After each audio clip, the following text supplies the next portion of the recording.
বাংলাদেশ উদ্বেগের মধ্যেই ফের বিবৃতি বিদেশ মন্ত্রকের 4,500 ভারতীয় পড়ুয়াকে দেশে ফেরানো হয়েছে বলে দাবি। বিবৃতিতে নেপালের 500 পড়ুয়াকেও ফেরানো হয়েছে বলে জানিয়েছে কেন্দ্র। ভুটানের 38, মালদ্বীপের 1 পড়ুয়াকেও ফেরানো হয়েছে ভারতে।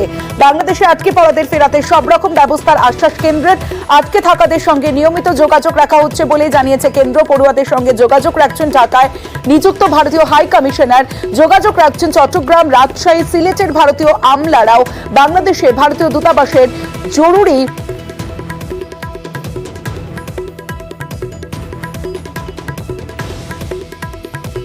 ভারতীয় দূতাবাসের জরুরি নম্বর দিয়ে বিবৃতি বিদেশ মন্ত্রকের। পড়ুয়াদের ফেরাতে বিভিন্ন বিমানবন্দর কর্তৃপক্ষের সঙ্গেও কথা। দিল্লি সীমান্তেও নিয়মিত যোগাযোগ রাখা হচ্ছে বলে জানিয়েছে কেন্দ্র।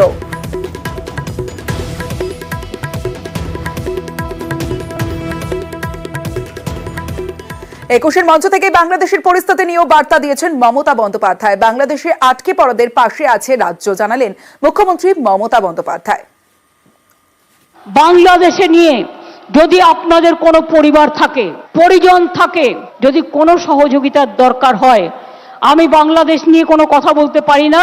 যা বলার ইন্ডিয়া গভর্নমেন্ট বলবে। অসহায় মানুষ যদি বাংলায় দরজা খটখটানি করে, আমরা তাদের আশ্রয় নিশ্চয়ই দেব। এটা ইউনাইটেড নেশনসের একটা রেজুলেশন আছে।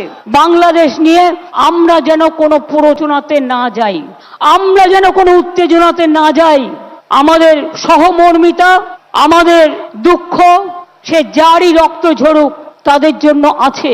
আমরা দুঃখী, আমরাও খবর রাখছি। এক্সান্ডেলেও বার্তা দিয়েছেন তৃণমূল নেত্রী মমতা বন্দ্যোপাধ্যায়। বাংলাদেশ ছাড়া পড়ুয়াদের সব রকম সাহায্যের বার্তা। অসন্ত বাংলাদেশ থেকে 100-এরও বেশি পড়ুয়া ও মানুষ ভারতে বাংলায় ফিরেছেন। এক্সান্ডেলে পোস্ট করেছেন মুখ্যমন্ত্রী মমতা বন্দ্যোপাধ্যায়। আমি প্রশাসনকে বলেছি যারা ফিরছেন তাদের সব রকমের সাহায্য ও সহায়তা করতে। পোস্ট করেছেন এক্সান্ডেলে মুখ্যমন্ত্রী মমতা বন্দ্যোপাধ্যায়। আজ হিলি সীমান্ত দিয়ে 300 পড়ুয়া ফিরেছেন। তারা তাদের নির্দিষ্ট গন্তব্যে নিরাপদেই ফিরতে পেরেছেন।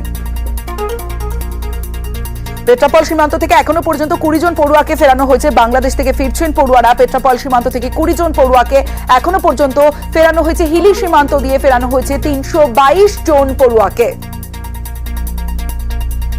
চ্যাংরাবান্ধা সীমান্ত, সেখান থেকে 441 জন পড়ুয়াকে ফেরানো হয়েছে। বাংলাদেশ থেকে ফেরানো হচ্ছে পড়ুয়াদের।